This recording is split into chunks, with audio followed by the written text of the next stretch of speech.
What's up, y'all? Welcome back to another episode of the Garrett Smith podcast. Don't be alarmed. I am back for the second time, whether you like it or not. Welcome to episode 25 of the Garrett Smith podcast. Since this is a quarter of the way to 100, I decided it's time for a quarterly inspection with the guy whose idea this whole thing was. So if you have any complaint lines, Karen, please direct them towards Mr. AJ Guel. Yeah, send them to my email, please. What email should that be? Oh, man. You know what? I think it's illegal to, post or speak of a website or email address unless you actually have it. Oh, I feel like I read that somewhere. Well, tell you what, go to Stephen James's website and drop a line there if you have a problem. Hey, Stephen, it's good to see. Oh, wait, no. Yeah, he's not here. Stephen was going to join us tonight, but he's one of the few and far between who actually have a gig still, so we're going to let him go enjoy himself out in the East Coast. Yeah. I don't know. If he gets too close to Florida, he might get the Rona. It's getting kind of dicey down in Florida from what it looks like. I think they're passing Texas as the hot spot. Are they? I think they just broke their own record. I think last week was the record for single highest jump, and then today is they broke their own record. And even if that's not entirely true, it just sounds true, which is kind of how the news rolls these days. So we're just going to go with it. They should just stop testing people and then it'll go away. If we slow down the testing. Well, that's what I did with my student loans. I just stopped paying them and then they just totally vanished, right? It's science. We're 2 minutes in and we've solved the student loan crisis. Yeah, right. Everybody's freaking out. You're welcome. Oh. Send me a Venmo. Yeah. With that little piece of, you remember that guy? I don't know, maybe you don't. There was those commercials and the dude wore question mark suits, and he's like, I figured out how to make all of this money off of these government whatever programs. Buy my book for $30. Yeah, it was Matt Lesko. Yeah, I think his name was Matt Lesko. I met that guy actually. Oh wow! And it was so weird. I was in DC on a leadership trip my senior year of high school, and I think we talked about him earlier in the trip. Just kind of hey, have y'all ever heard of this guy? Kind of like you and I just did. And on the last day, we're trying to get to our bus, and we're in this really sketchy construction site development thing away from the attractions. I was we're gonna get jumped. And around the corner, at 10 o'clock at night, walks Matt Lesko in the full question mark suit. Nice. That was pre-Facebook. I got to see if I can go dig up that picture somewhere now. But was he buying meth or what? I don't know what he was doing, but he stopped for a picture with us. So nice. And none of us bought his book. they for sure Epstein's that guy. Oh yeah, he's dead by now for sure. Either they Epsteined him or he was in on it, and everybody that bought that book was on a list, right? And now they can't fly internationally. Let's see. I've got my studio producer is now looking it up on my computer. No, nice. He's still alive, age 77. It looks like he's still active. I just haven't seen. Well, I don't watch enough TV to see the commercials. That's probably why. Yeah, if he put out some YouTube ads, I would have seen him a million times. I basically live on YouTube now. That's what 2020 is missing. We need Matthew Lesko back. Right? You know what? Also, speaking of the scum of the earth, can you imagine how much the ambulance chasing lawyers are just licking their chops for COVID to be over? Right? For them to just come class action lawsuit the world? Dude, know them, and who's dreading it is I used to work in admissions and recruiting for Texas Tech. And anytime you're submitting a college essay now, when you're evaluating a stack of 100 of them and you hit to the point where it's write a short essay on a time of your life when you overcame something, it's going to be 2020, 100 of them. I overcame having to sit at home. Yeah. Wow. Jeez. Congratulations. I had to play so many video games. It sucked. Speaking of quarantine and projects and stuff, I'm going to jump right into what you've been working on, because before the podcast, I was messaging AJ here, y'all, and I was saying, hey, let's talk about Flowers and thank you for breaking my heart. And I looked, I'm like, we played Flowers on the last podcast, so I won't double dip on that, but definitely want to cover the new stuff you've been working on. And well, I would appreciate the 0.006 cents for the stream if you would double dip it, but that's cool. I guess I'll figure out a way to get my Whataburger another way. 0.006 is like 80 plays or something. I don't know.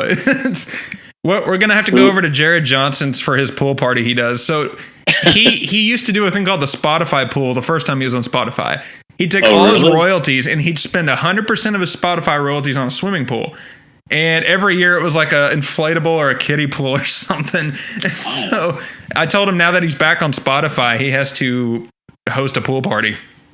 Dude, I'll throw my $20 for every month into that pool. I guess I'll bring like I don't know, like a 30 rack of Keystones. I don't even know how much beer costs. Who knows? Everyone that'll be there sober, so we'll just have to put it on display. Right? Yeah, I'll bring Topo Chico. There we go. Something we can all chug on. So I'm going to lead into your song For You, because that's, you know, who lets the artist talk about their own song? Yeah. This is one where in a group chat with AJ and for the sake of anonymity, we'll just call her Rebecca. Rebecca. Shout out Rebecca. Happy birthday. Sometimes we throw demos around, which I have noticed I've not thrown one in like a year, so I'm due to throw y'all something. There's a song AJ threw in there, and when I listened to it, I was like, man, he really went down the rabbit hole of these keyboards and stuff. And I didn't know you were actually going to release it. I was just like, thought you were showing us your equipment and stuff. I'm like, oh, this is really cool. And then you released it, and now you're like on the Mount Rushmore of California playlists. So tell us how this whirlwind went down. First of all, I'm psyched. That's I've been watching this California. Speaking of California, I've been watching this a bunch of surf videos on YouTube lately for some reason. I don't know. Like, I was into a lot of surf movies when I was in college. Like, I don't know why, but anyway, I've resurfaced, and there's this guy, and all he says is like the word psyched like a million times. Anyway, so I'm totally psyched. This song, actually, I didn't produce this one myself. Flowers, I did. I bought a $90 keyboard or whatever, like to plug into a computer, and I already had GarageBand, so I did the whole thing in GarageBand for $90, I guess. Basically, like, that's the only thing I bought. I already had a microphone that was whatever, a couple $100 or something. So I did that one, and then pre-COVID, I had started working with these guys from my town called the Youngins, and they are like hip hop / pop, I guess. I don't really know how to generalize them, if that's a word. I didn't make it up. But they kind of just do their own thing. It's two brothers, and the dude plays drums live, and then the other brother, he plays piano and he sings and he plays guitar and bass. Like, he kind of just, it's like a really legit show. Like, they kill it. And I've been a fan of them for, I guess they've been putting out songs for probably like maybe 2 years or so, or a year and a half. And yeah, I found them through actually a mutual friend of ours, Luis. And I guess he had posted something, so I checked them out, and I was like, oh, dude, these dudes are like doing something totally different. And I've always wanted to make music that was more electronic sounding.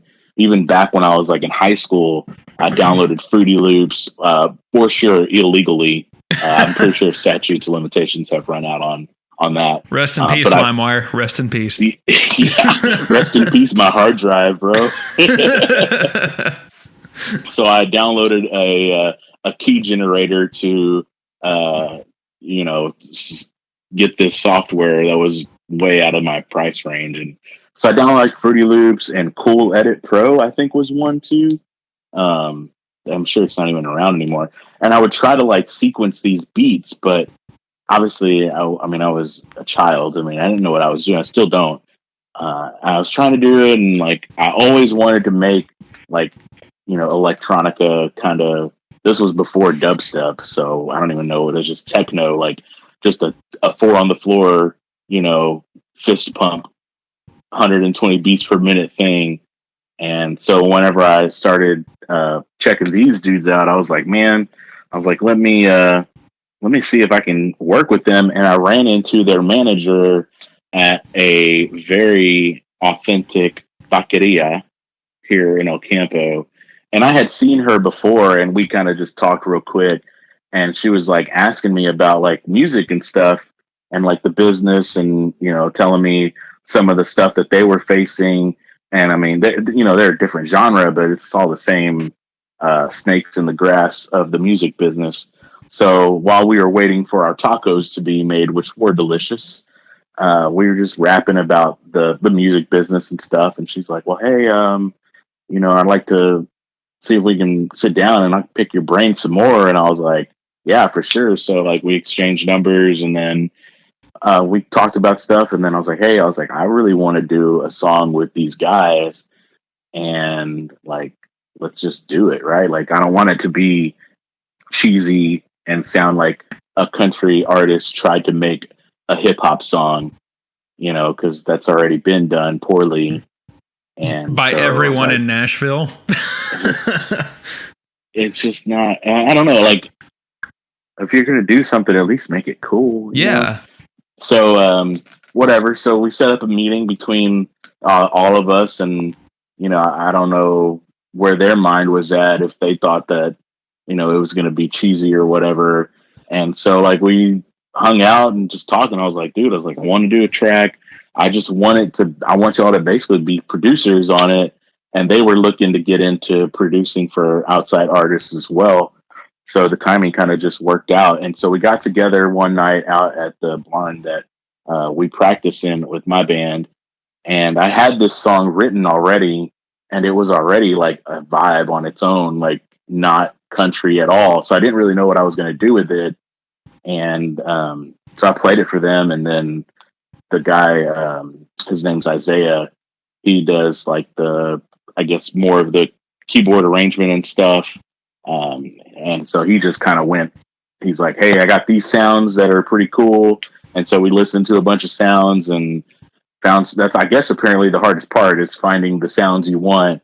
And then, he just went and did his thing. And his brother, HM, he started laying down a little drum track, and like it kind of just took off. And then COVID hit. And so we like finished it all remotely together. Like, he would send me something, and then I would work on it at my house and send it back to him. And like, we just back and forth it. And then I sent it out to Cody Angel up in New Braunfels, and he laid the steel track down, which is the kind of, I guess, ethereal sounding stuff that you might not be able to tell that it's a steel guitar. It kind of just sounds a little ambient, but there's a steel guitar in there. So we did. So it's officially country. There you have it. It's officially a country in quotation marks song.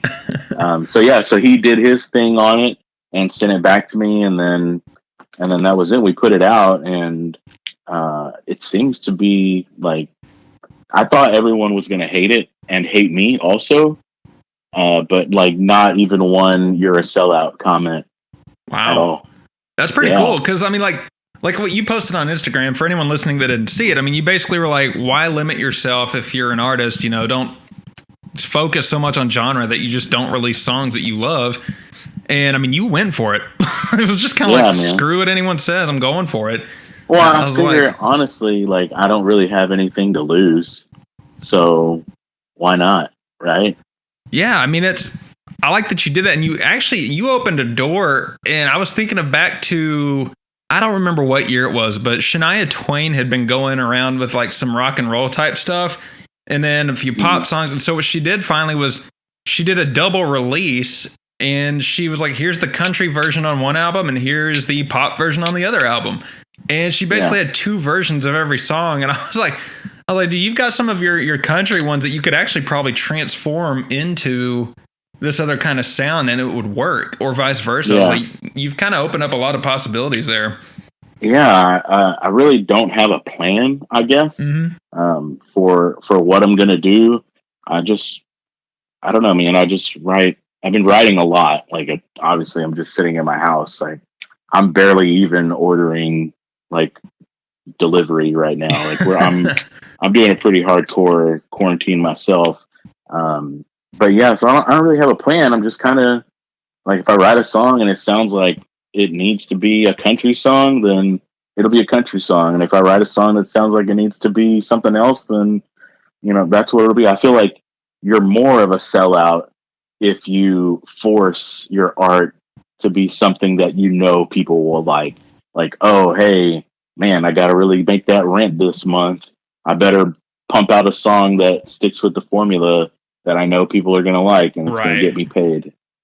So I feel like the product's always better too when you make it authentic like that. Because like for me, there's a batch of songs I've been working on, and I've scrapped each of them probably twice and rewritten them. But I've been working on them for like 2 years, and so I'm finally getting to the point where, even though I haven't released this Volume 1 and 2 project yet, I'm almost done with Volume 3, and people haven't even heard them.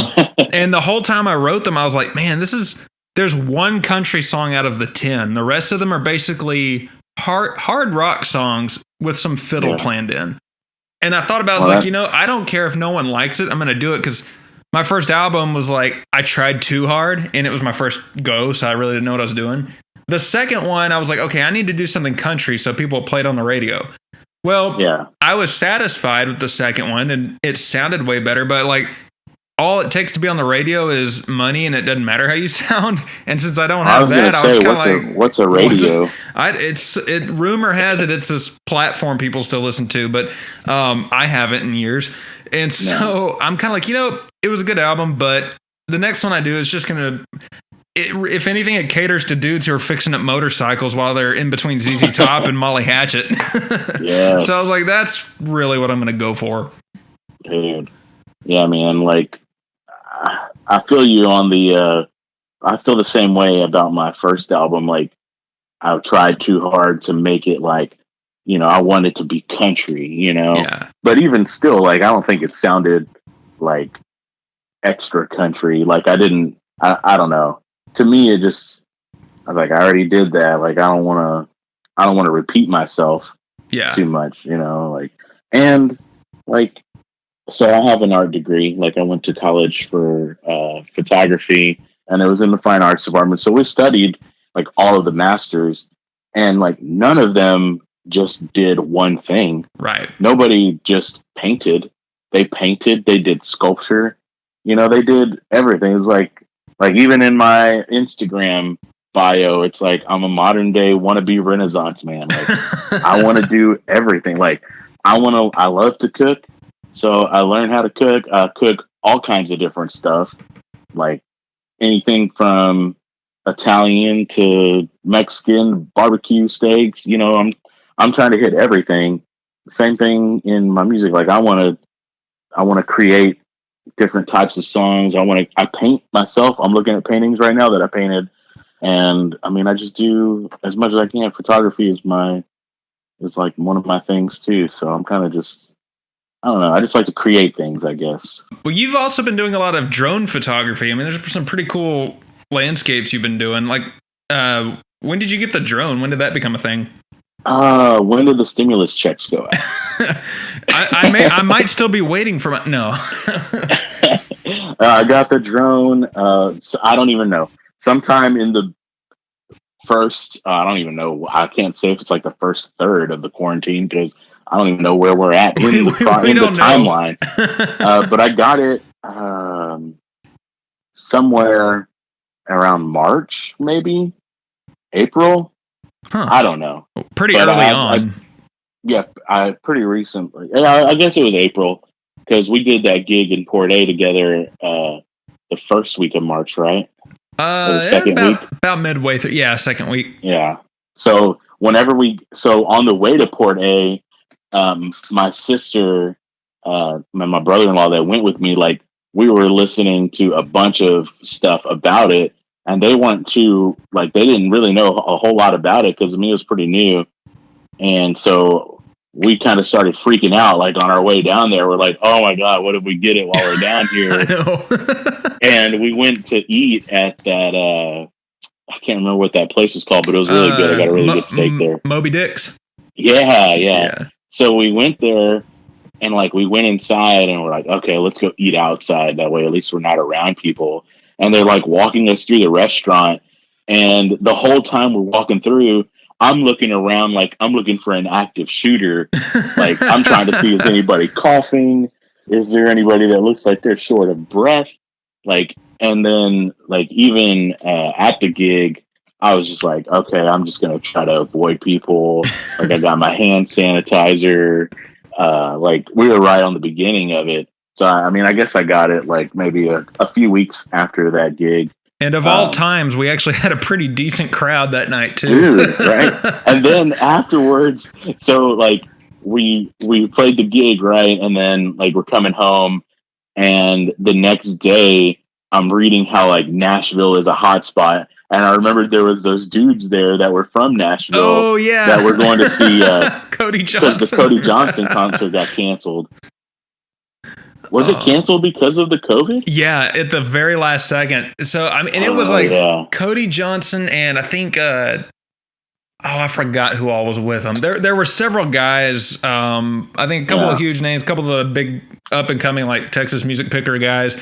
And so I tweeted all of them. I was like, hey, y'all can come share our mic if you want, which I'm glad we didn't share a microphone. But I talked to some people, even after you left that night, I talked to some people at the bar who were the same way. Like they were going to that show and it was like, oh crap, now there's no music. And we drove all the way to Corpus. I'm like, hey, yo. Yeah. Well, I saw there was like a few tables of some like younger looking chicks. And I was like, oh, they for sure were supposed to go to the Cody Johnson concert. Like there's no way they hang out here. Yeah. Can confirm. Anyway, geez, this is why I need an adult to spot me. So I got the drone, right? Anyway, yeah, dude, it's like the coolest thing I've ever bought, and I almost bought a cheaper one. So the one I bought is a Mavic Air 2, and I almost bought the Mavic Mini because it was like half of the price. But then I saw like some wind tests on YouTube, and I was like, well, it's windy here every day. So I bought the more expensive one, and dude, it is the coolest thing ever. Like, I don't care what you do for a living or like anything, just buy one just to have it because it's super cool and it's really fun to fly. That's awesome. I haven't crashed it yet. I was just about to ask, like, any incidents with it yet? I almost did crash it. So my niece, she graduated high school this year, and they did like a senior parade at the high school parking lot since they didn't have like a legit graduation until like in the middle of July. Or are we? What month are we right now? July. What are months? I think it was in the middle of July. June. Jeez, I don't even know. What's today? October? Something. Anyway, so they had this little parade. So all the kids decorated their cars and they're driving around the little block here in town. And so I was like flying the drone to make a video, and in one of the shots that I was doing, like I was probably at the most like 4 inches away from a power line. That would have been epic. So that's the only close call that I've had. But my ultimate goal is to fly the drone into a tornado. Oh, that'd be cool. I hope. Yeah, I've got a borderline obsession with tornadoes. Like I have recurring dreams about them. Oh wow. But I'm also I really wanted to be a weatherman when I was younger, before I realized how long you had to go to college to do it. So I'm kind of like, I really love weather and like getting nerdy on the science of all of that. So I want to do a tornado chase. You can do them. They start like in either North Texas or Oklahoma. And then for like a week, you just get in a van with a bunch of other idiots that have a death wish. And these other smarter idiots drive you up and down from South Dakota to Texas. And you just chase tornadoes for a week and you live in hotel rooms. So it's pretty much like being a musician. Bunch of idiots in a van. chasing stuff. See, that's what you should combine the two, like go on the Tornado Chase tour and just play in little towns and then just chase it in the tour van. Dude, that would be it. I need to connect you with Rob White, who was on here a couple episodes ago, or actually it may have been, it was 2 episodes ago. He plays bass with like a Jordan Nick's band. He's played with Jake Worthington and some groups, but I went to grad school with him at A&M, and he does like a lot of meteorology stuff on it. He's got like all these phone apps and stuff that he obsesses over. But yeah, like 1st and 2nd grade, man, that's what I was going to do. I was either going to be a farmer and or a weatherman. And I was like, dude, that's like two opposite things. One's like the natural weatherman. The other one has to, I don't know, fib to the farmer. Yeah, well, I mean, then the farmer just complains about the weather. So, right. And you're kind of pretty much locked in there. Well, there's all these different projects going on with quarantine. And one of them, I will tell the listeners, is one that we kind of tried to put together. An idea I've had for a long time is that artists on the Texas music scene, I can't even talk right now, Texas music scene should really start banding together and doing variety shows because it's oversaturated. There's too many of us. And so, long story short, I kind of told Jared Johnson and you, and I was like, hey, let's put a group together and just perform each other's songs as a band and get booked. And so we were going to do that. Couldn't figure out, when to schedule something. And one thing led to another, and I think we talked about how you had a broken Traeger grill. And so if you've seen a Facebook post for a band called the Broken Traegers, that is us. And supposedly we're playing August 22nd, but I have a feeling we're not. So who knows? I don't know. Like I said, I don't know what day it is. It's October. Yeah. But the days are the days. The days are something. Yeah, if anybody from Traeger is listening, I would like to get my Traeger fixed because I love it. But here's the problem with my Traeger. Apparently, I thought my auger was clogged, which is a pretty common occurrence because it's humid here in Texas, and if you leave pellets in the auger, they'll get wet, and then the auger gets jammed, and it's got a safety clutch. That way it doesn't, burn the motor up. So occasionally you have to take the thing apart, pull the auger out, clean it, whatever. Well, I thought that was the case because I could hear the motor spinning, but the auger wasn't pushing pellets. So I took it apart. First mistake. I took it apart and I cleaned it out and put it back together, and it didn't work. And I was like, oh my gosh, something else is wrong. So I pulled it apart again and wanted to get more inside to see if I could see if where it was messed up at. And when I did that, they don't really give you much slack on the wires that connect everything to the different, it's pretty modular the way they build. They designed it to where you could replace one certain thing. I guess they knew that stuff was going to break down. So you can buy all the parts, you buy the little assemblies and okay, this is when this thing goes wrong, you replaced it for $50 or whatever. And so I took it apart and I had a wire hanging, like a ground wire, and I can't figure out where it goes. So I'm kind of just I don't know. And the place that sells them in town, they work on them, but I'm really just avoiding people. So smart. I'm kind of just now. I mean, I've been just cooking with charcoal, which is fine. Yeah. If anyone from Traeger is listening, come fix the grills, and we need sponsors for our podcasts and careers and whatever else you want to give us. Did we get sued yet for using the word Traeger in our band name? Because I'm pretty sure that's gonna happen. Let's see. Well, if anyone from Traeger is listening, again, it's not necessarily one of your grills. It could be a truck that somebody named Traeger and it broke down. Can't confirm nor deny. Yeah. But as long as we don't use their logo, I think we're probably okay. Oh, yeah. No, I think I threw our logos on there or something. I'd have to go back and look. No. But speaking of cooking meat, you have been posting about this carnivore diet. And when you first talked about it, on Meats and Beats, I didn't know if you were joking or being serious, because I was like, man, carnivore diet? That's intense. But it sounds like my kind of thing. And your post kind of I don't know. Like, I guess, like, I kind of noticed, but didn't really notice the progress till you posted that. And I was like, wow. So what all goes into that? So it's basically just a meat diet. I mean, you can eat other, like, I guess, animal based, like eggs. Dairy, I think, is okay. I really don't know a whole lot about the like strict carnivore diet people, but I've been hearing a lot about it, and I watched a bunch of of course, a bunch of YouTube videos, and these people are just like cutting weight, like mad cutting weight, and so I mean, I like meat, so I was like, well, let me just try it and see what happens. And so at first I was doing like strictly meat, like meat and eggs. That's it. And then I was like, well, people are adding dairy, so I'll add some cheese or whatever.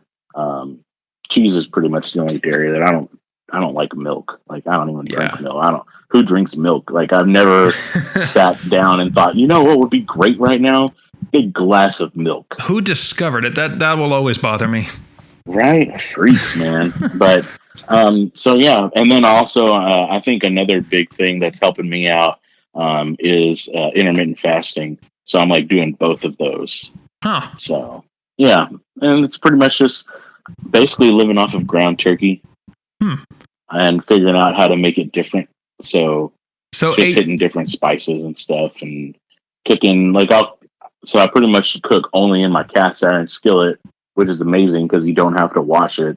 So bonus. Wow. And so I'll just cook I'll throw some onions and some bell peppers in there with like a little bit of avocado oil, and then throw some garlic, just a fresh, half a clove of garlic or whatever, and throw it in there, and then throw 3/4 of a pound of turkey breasts or ground turkey breasts and throw it in there, and then put it in a bowl and eat it with a spoon. And it's just, that's it. That's the trick. The trick is to, not eat for pleasure, I guess, and just pound it down. So HEB, if you're listening, again, hit us up for some sponsorships. Would be great. Which, by the way, right before this all started, my preacher cooked up some ribs that he bought at HEB. And no exaggeration, best ribs I've ever had. Like, nice. I don't know his secret. I'm gonna do like the Plankton from SpongeBob thing and steal it, but it was like whatever kind of dry rub he used on it was amazing. All right, did he sauce them? I don't think so. No, it was just like dry seasoning. Nice. But it was like it fell off the bone. I mean, it was really legit. And speaking of boneless, I know this is a hot button topic on your podcast, but I had some boneless wings the other night, garlic parmesan and Cajun dry rub. I don't care who calls them chicken nuggets as long as they are done well. That's all that matters. I don't like I don't like bone-in wings, man. I'm just like, I made some the other day, and I was just like, dude, it's so much work and there's not much meat. Right. Oh, you get so much more for your money the other way around. And when I discovered also, I didn't try it, but apparently Wingstop now has chicken strips with the same flavors. And I'm like, okay, so now they're on Plucker's level of giving you basically an entire animal of chicken dipped in whatever sauce. I was like, well, I know what I'm going to gain 20 pounds on with my future orders during quarantine. Yeah. Quarantine 90 here. Yeah. Well, the other thing that helped me is because it's like I started doing this carnivore thing right before COVID hit. So I like kind of got myself into a routine of, just cooking for myself. And then since I'm doing intermittent fasting, like I only eat twice a day instead of 3 times. And then COVID hit. So I did like a hardcore quarantine. So I just stopped going out to eat, which was, a big temptation all the time. Like, I mean, you can go to Whataburger and get like a bunless burger, but then you just smell those fries and you're like, oh, yep, maybe I'll just get some fries. But anyway, so like I think it was 100 and some odd days without eating anything that came from a restaurant. Cool. So that was probably one of the bigger helps also. I don't really know how much I've lost, but because I don't weigh myself because it always has like deterred me in the past. Yeah. I've been fat for a long time, so this time it seems to be working without weighing myself and getting in my own head. Because it would always be like, oh man, I ate Whataburger this week twice, and I still lost a couple of pounds. So I could probably eat Whataburger 3 times this week, and then it's just a spiral. So yeah. So just stop going out to eat, stop liking food, and only eat meat, and you're good.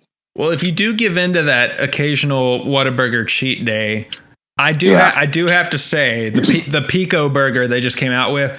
That is the one you should never doubt Whataburger. But when I saw Pico in a burger, I was like, I don't know. You know, can they pull this off? They can. They did, and 10 out of 10 recommend it. Oh man, yeah. Is it sloppy? It wasn't on the burger I had. I put it on up there with kind of like that. What was it? The chili burger, the green chili. I forgot what they called it, but yeah, it's kind of like that. I mean, it's pretty good. Okay. But for that one cheat meal, when you break from the don't eat for pleasure day. Yeah, I do one a week, so okay. I might have to try that. Well, I hope it lives up to me talking it up, because I feel like my dad, anytime I send him to Whataburger, it gets to the point he'll just order number 1, because no matter how much I talk something up, he'll be like, nah, it's all right. So after COVID is over, I've been kind of looking at what the Texas music scene might look like. And, you and I were both looking the other day at that article that said, there's a survey that shows 90% of Austin's live music venues will go out.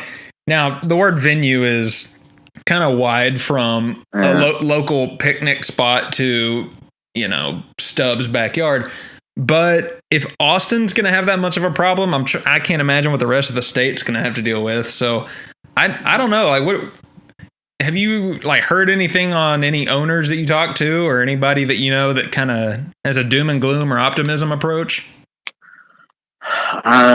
Everything that I see, it seems like people are they're hoping that they're going to pull it off, but I don't know, man. I feel like the venues that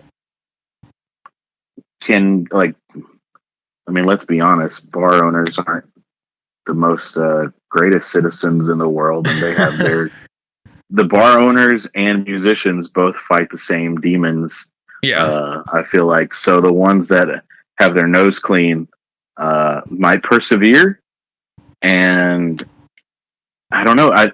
Me and you were talking a while back about how, back in the day, before there were all of these clubs where bands would play, bands would get together and rent out a VFW, and just have their own shows, and we're gonna sell our tickets, and this is the money we make, and this is gonna be our thing. Maybe we bring somebody in that cooks, like a food truck or something. So I think maybe with all of the venues, in quotation marks, that close, maybe stuff like that would come back, and that would be cool, because then there are no limitations.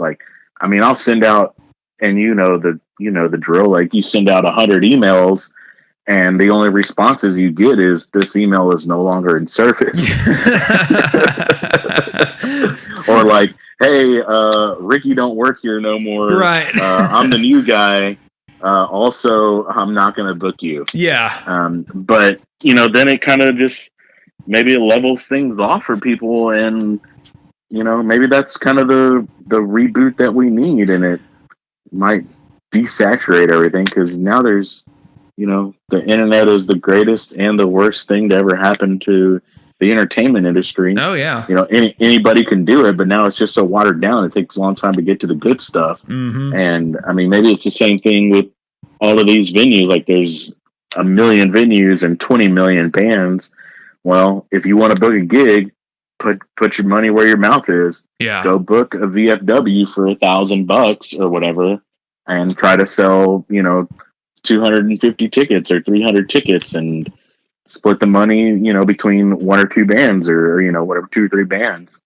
I'm giving serious thought to just building a portable performance stage on a trailer / living quarters / whatever, and just getting booked in towns like Academy or Happy, Texas, with a population of -6, and just be like, all right, I'm going to come play after your local 6-man football game, and there's the show, because there's nothing else going on in the town.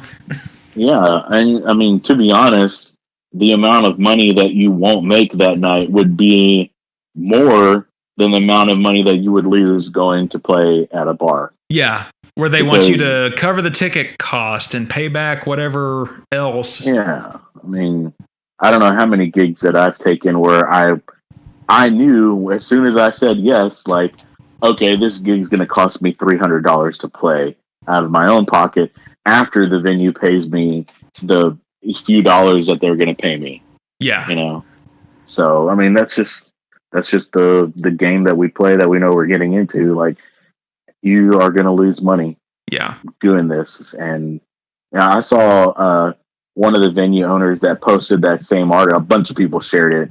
So one of the venues that shared it was saying that, bands are just going to have to be ready to accept less money. Yeah. And I mean, if you want a gig, then play the gig. But I mean, that's where you earn your keep, I guess. If you're a good band, you're going to bring people in and you'll make more money. Like, the bands that complain the most about not making money, well, if you brought people there, you'd be making more money. Yeah, and unless you're getting really screwed over, but then that's your fault. You need to be, if you know there's 400 people in the hall and they paid you, $1,000, well, you definitely need to figure out your math. And I think that I absolutely hate that phrase people keep throwing around, the new norm, but I kind of think that these live streams are going to get really polished over time. Like, it may not be somebody in their living room with a guitar, but I think a perfect example of what I think it'll end up looking like, there's an artist out in Arizona named Ashley Wineland, and she has this backdrop that looks really professional. It's like watching a mini concert you would see on TV for 20 minutes. And I think a lot of artists, if there's fewer venues, but we already had an oversaturated scene, I think even the people that normally do get booked are going to have a harder time. And so I think we're going to see a lot more live streams happening, or little pay-per-views or something like that. And so I don't know. It'll be interesting to see how everybody plays it. I think my favorite booking incident, though, it wasn't a favorite at the time because I was pissed, but it was when I got an email where somebody wanted to book you and me and agent codename Rebecca to go play at this giant outdoor place up in like Plano or somewhere outside of Dallas. I'm pretty sure it was Plano. And it was this, I was like, okay, I've heard of this place. Let me look it up. And it was massive. And I'm kind of like, is this right? Like, I was looking at who else had played. There was like Eli Young was the night before. I was like, I don't know if I trust this. And then I called them just to confirm. They're like, oh yeah, we got hit by a computer virus. It booked everybody that emailed us. It's like, well, crap. Yeah. Whammy. Thought we'd made it for about 5 minutes. Yeah. I'll tell you who's killing the live stream game is your arch enemy, Granger Smith. Oh yeah. Dude, I've been a fan of Granger's vlogs. Like, I've watched them religiously, man. I'm such a YouTube, like, I'm into YouTube a lot. And I like vloggers, and like the Smiths vlog, and then like I love anything music behind the scenes. Oh yeah. Like I don't know if you know this guy named Resh Soul. He's a guitar player out of Nashville. He's like a session guy and a hired gun kind of a guy. And he does these tours with these pretty big acts, like up and coming bigger acts. They're opening shows for like Dwight and like, I don't know, whoever, but bigger acts and stuff. So he does a vlog, and like they're chilling in the van, they're showing up at sound check, something's going wrong. It's all the all the stuff that we deal with, but it's funny and entertaining when it's happening to someone else. But anyway, the live at the Yee Farm that Granger's doing, like the production is on point. Obviously his band is amazing. But I hope people do more like that. And they do it different every time. Like they'll do like a broken down acoustic 30-minute set on the porch. And then 3 or 4 days later, like they do a couple of them every week. and they'll do like the whole band together in the barn, whatever. And then the coolest one they did though was like the whole band electric out by a campfire, like sitting on tailgates. And they did like a 30-minute set, 5 or 6 songs or whatever. And it's pretty cool. So hopefully people will do that. And like I wouldn't mind paying $5 or $10 or whatever to watch something like that, if it was like a 90-minute show. I think it would be cool. I love watching stuff like that. All the behind the scenes stuff, that I get into that sometimes more than the artist's actual music. Because like today I just finished reading that book, The Dirt, because I'd seen the movie a million times, but I was like, I need to actually finish the book. For anyone that has seen The Dirt but has not read the book, I will tell you that the book is like 5 times as raunchy as the movie. It's insane. But when quarantine started up, I actually watched Spinal Tap because I had never seen it. And it's meant to be humor, but it's just too true. Like even if you've never been in a giant like worldwide rock band like that, I mean, you recognize the little moments in there. It's like, dude, all this happens to every artist. Yeah. All right. So the quarterly inspection of this podcast, we've had 24 episodes before this, and I think the best way to measure what we've been able to find out through this podcast is to discuss what the funniest story that's been told on it is. And so we bounced a few before we recorded, but which one struck you as the funniest? I didn't even know that I had told you about when we got almost got kicked out of our own show. We didn't actually get kicked out of our own show. That was funny because I think that was right after Gabe Fidel's episode where he did get kicked. He got kicked out before he even started playing. Like, at least you got to the stage and got to play. He was immediately removed. Did I tell that story on the podcast last time? Yeah. Or did I just tell it to you? Yeah, you told it on the podcast. Oh, man, that was such a wild night, dude. Somebody in the band threw up in the drive-thru of a Whataburger that night. I don't want to say who. I think that part, I remember now. I had actually stopped recording, and you were like, hey, here's another part. And then you threw that in there. Yeah. So now everybody can hear it. Well, here's the problem then. So it was I guess it was like a Thursday night gig or something. And so the payout was going to be a certain percentage of the bar's ring. Those are like the worst kind of deals, but also sometimes they're okay if it's like a Thursday night. And it's like a while back. I probably wouldn't take that deal anymore because there's too much overhead. But yeah. So the deal was we play from whatever I think we played till 1:00, and it was an acoustic gig, so there was like no breakdown. Yeah. It was like 15 minutes and we were done breaking down. And I always pick a band member and tell the people that it's their birthday. That way they can get free drinks. No, I don't just say it, just to be funny. So I had said that it was this band member's birthday, and if anybody's next to a Fireball shot, bring it up because it's his favorite drink. It is not his favorite drink, but he's not gonna not drink it, right? So 1:00 rolls around, we're done playing, and they're like, okay, well we gotta count the money, or we gotta ring everything up. So we can't pay you until we close at 2:00. And I'm like, okay, cool. So from 1:15 to 2:00, we're waiting to get paid. And I guess the bartenders feel bad for the band that has to stick around. So they'll just bring some drinks over. And so I don't drink, but my band members do. So they're feeding them drinks until 2:00. And then at 2:00, they're like, okay, well now we're going to do all of the paperwork. It's probably going to take like an hour. And I'm like, oh my gosh. So now it's 3:00 and they've been feeding my guys drinks for almost 2 hours. Oh. Plus the drinks that were being brought up to the stage. Well, not a stage, but the spot where we were playing at. So they were bringing him drinks. And he was also on intermittent fasting and like doing like a real strict keto. And he hadn't eaten, I think he ate breakfast and that was it. So now it's like 3:45 by the time we get paid because it just takes forever for them to count out all the money and figure out everything. So we finally get paid at like 3:45 in the morning, and we leave. We're like starving to death, obviously. So we go to Whataburger.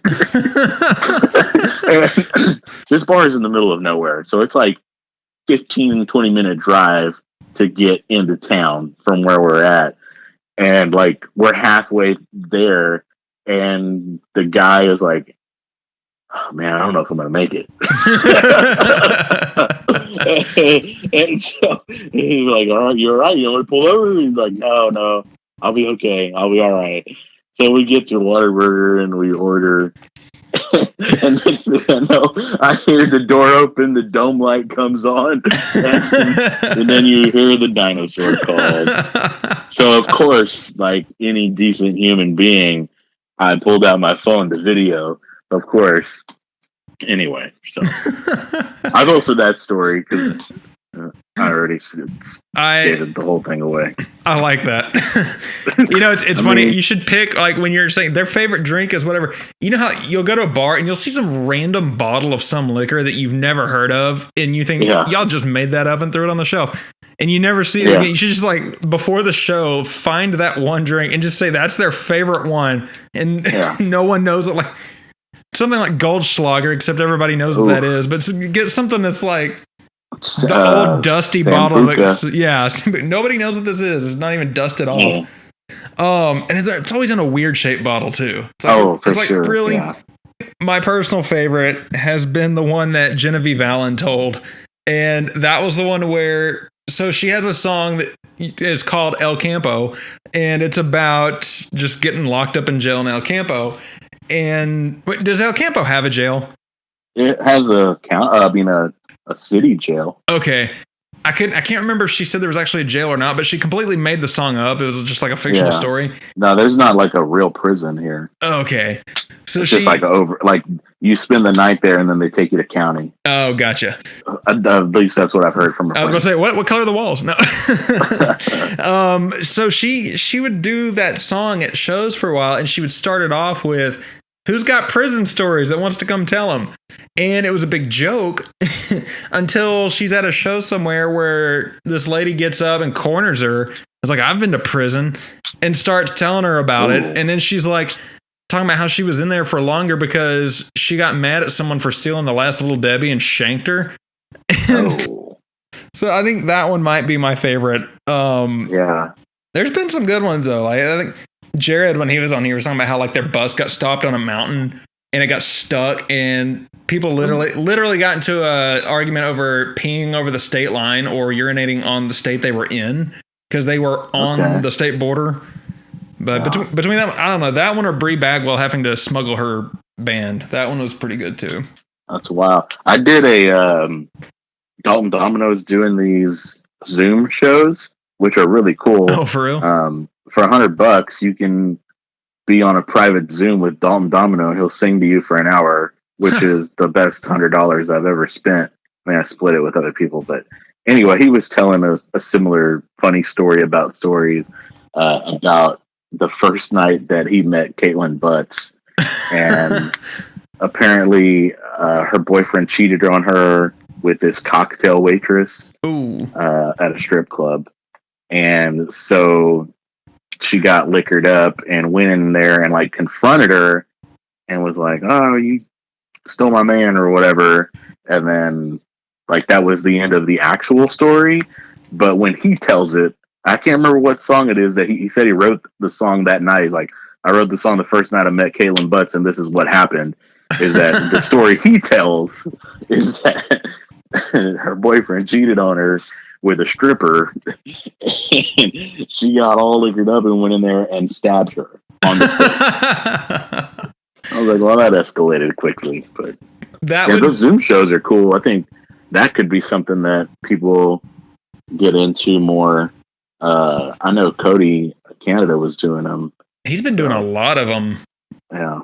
I don't know, like, I really wanted to be like, dude, these are good. You should do one with Grady sometime. Yeah.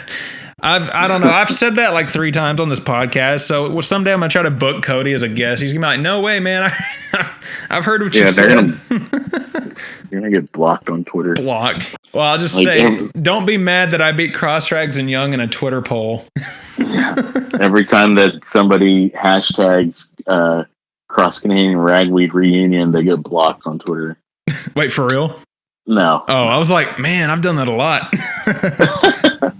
Well, I have a stage selfie with Cody Canada, so I haven't actually had a conversation with the guy, but I walked up to the stage, held my phone up. He was like warming up, and he turned around and saw it. So there's a picture of him leaning in. We took a selfie, but I'll just use that to pretend I know him.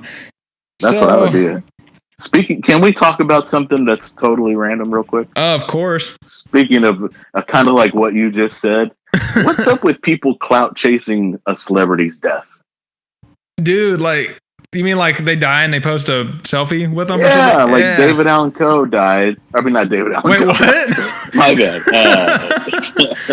I was like, we were just talking about him yesterday. We were just talking about that. Is he still alive and not canceled? Not canceled. And that should be his next tour name: Alive and Not Canceled.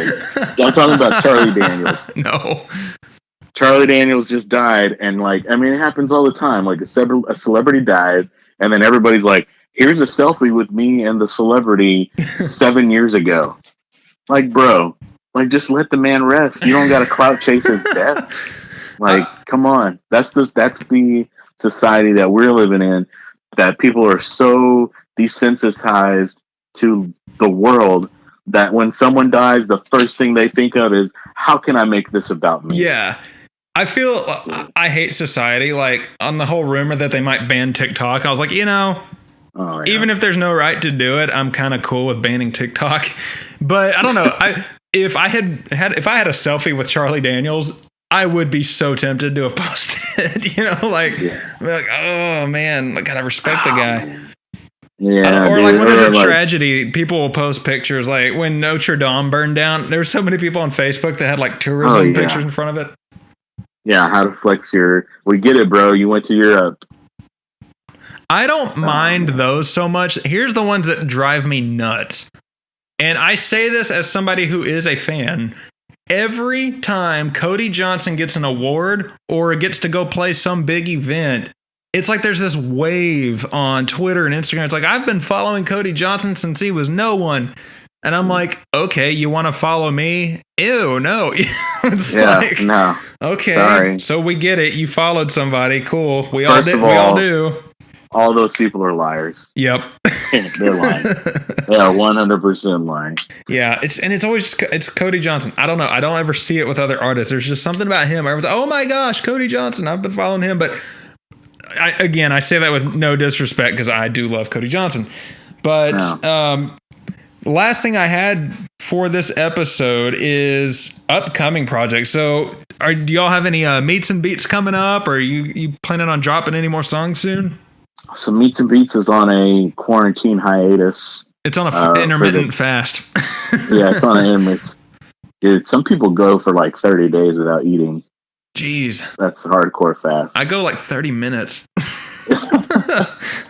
Yeah, they'll do they just drink water for 30 days and that's it. And they'll lose like 50 pounds in a month. It's crazy. Anyway, but yeah, like one trip to Whataburger and you just gave it all back. Probably. Yeah. But no, Meets and Beats is still alive and not canceled. Also, we haven't done any episodes, but we've been talking about doing some. We had some really epic ideas that all involved travel. Huh. So that obviously is not going to happen anytime soon. But yeah, we're gonna make some episodes soon. I don't know when, but. I mean, we're just kind of Tony's also trying to lay low as well, so yeah, kind of just avoiding being locked in a room. Thought about doing like phone or something, but I don't know. It's hard. I think the two of us together, like in the room, is the magic that happens between he and I because, like, wow, we have so many conversations just throughout our daily life that's hard to. Like, hey, let's not talk about this right now because we're going to talk about it in the podcast. Yeah. But as far as that goes, yeah, it's going to happen. I don't know when. As far as like projects go with me, I don't know. Maybe an EP of my pop stuff or whatever you call it. I'm on a hip hop playlist right now. I'm on a couple of hip hop playlists. I'm on a clean rap playlist. Clean rap. There you go. Clean rap. And I'm on like Flowers got on some international stuff. Oh wow. And then like Brazil, I think. I can't remember. But yeah, it was on some pop playlists. And then this one, it's on some hip hop and whatever. Like the problem is I don't know what to classify it as.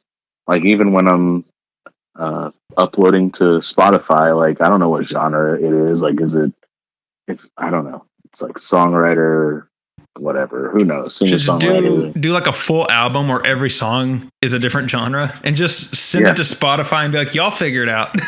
Yeah, good luck. But another fun little tidbit, and this is brand new information. This is a Garrett Smith exclusive. Oh, snap. That I'm about to drop right now. There is an artist that has reached out to me to record one of the songs that I've written. So he's going to do that. And it's the first time anybody's cut one of the songs that I've written. So that'll be cool. Congrats. That's awesome. I guess I'm officially a songwriter now. There you go. Finally. Hashtag made it. Hashtag blessed. Hashtag humble. So those are the social media posts that get me when someone's like, humility. I'm so blessed and humble to whatever. Like, you're bragging right now. Yeah, you're humble brag. Hashtag humble brag.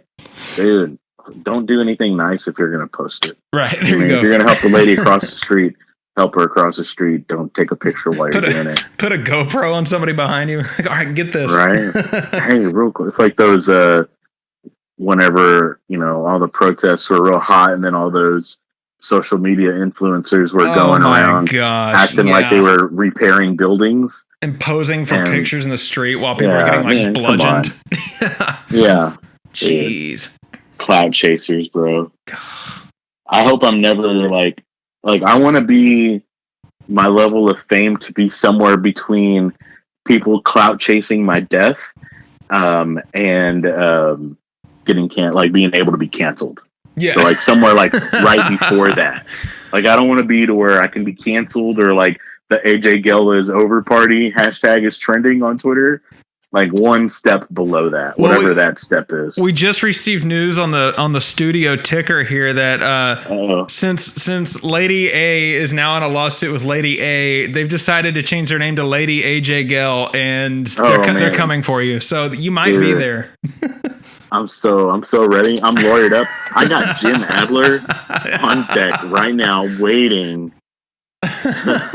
Yeah, he's the Texas Hammer, bro. If Granger ever changes his first name to Garrett, I'll just hire that. You ever see those billboards going into Austin for that guy with the dreadlocks? It's like David Comey, the attorney that rocks.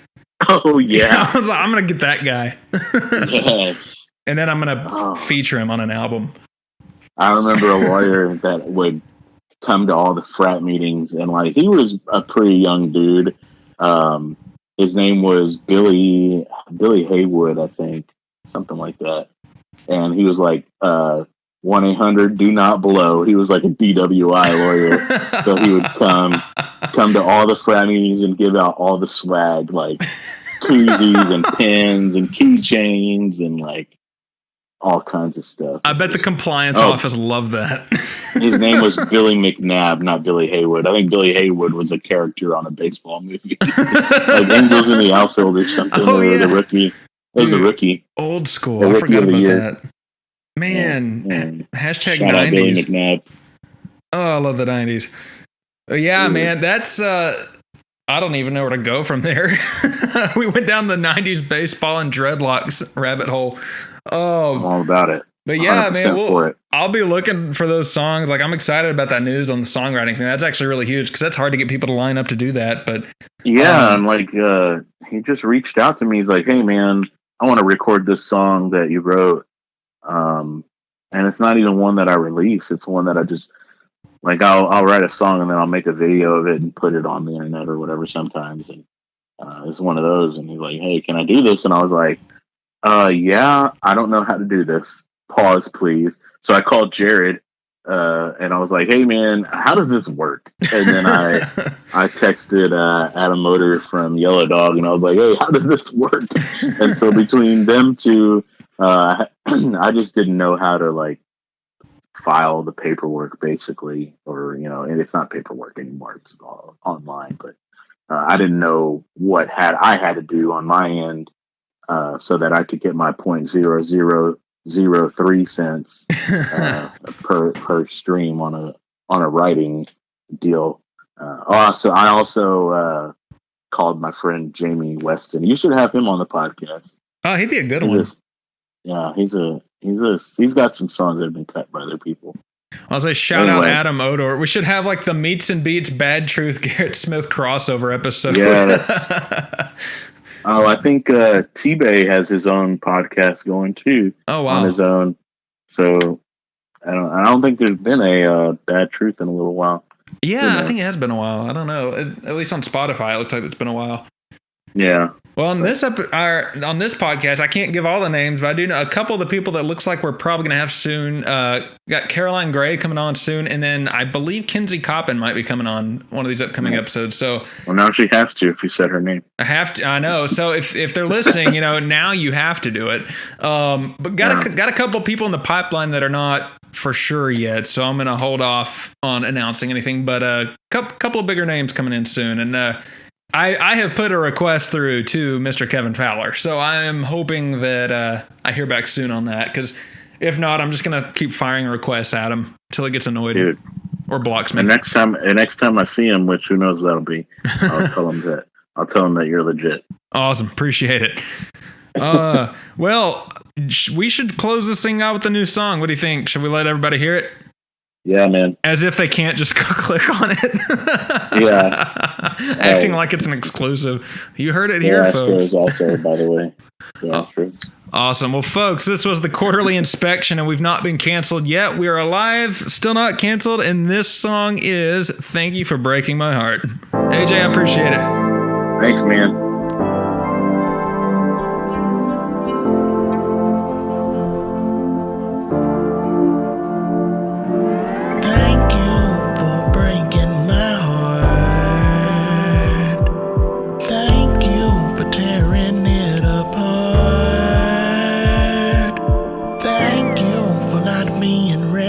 Cause you're not the one I was meant to marry. Thank you for not letting it go that far.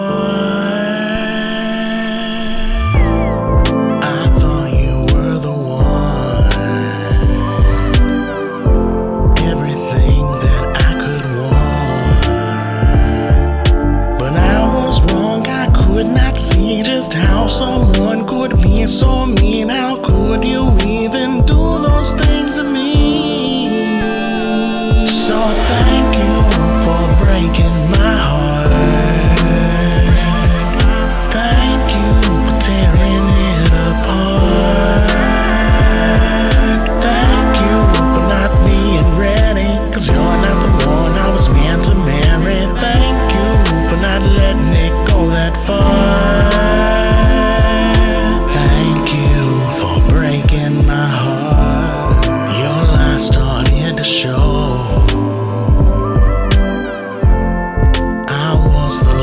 To know. All my friends, they tried to save me, cause they all knew that you were crazy. I guess to you 1 + 1